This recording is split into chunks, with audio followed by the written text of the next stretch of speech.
Our Great Barrier Reef is full of stunning biodiversity, but like all coral reef ecosystems, it's also very fragile. And that means that monitoring changes in the health of our reef systems is really important. Hi, I'm Tim, and here at CSIRO, we've teamed up with NASA to come up with a new way to look closely at our reef. To help protect the Great Barrier Reef, it's crucial to know more about the condition it's in, so we need good data. But from top to bottom, the reef is more than 2,000 kilometres long, about the size of Japan. That means collecting data the usual way, like divers taking measurements in the field, doesn't give us a full snapshot.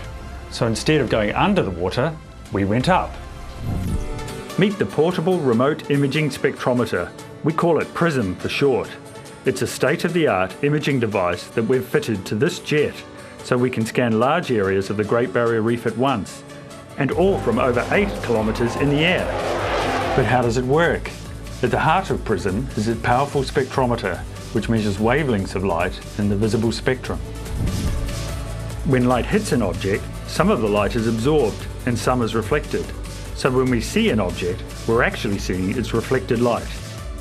The spectrometer inside Prism measures the light bouncing back off the reef as it flies overhead. All healthy coral reefs have a balance of coral, algae and sand, and each of these reflects differently in the colour spectrum.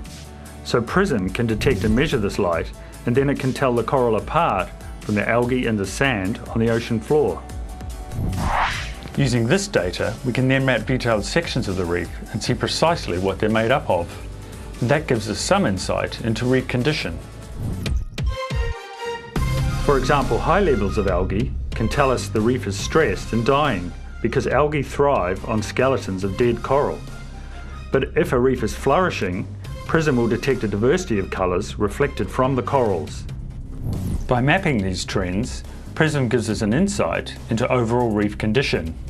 And this technology can be used for any shallow reef system on Earth. The next step could be launching spectrometers like Prism into space. And from there, we could keep tabs on every coral reef around the world at once. So analysing our precious reef ecosystems from this new perspective could help protect them and their inhabitants for generations to come.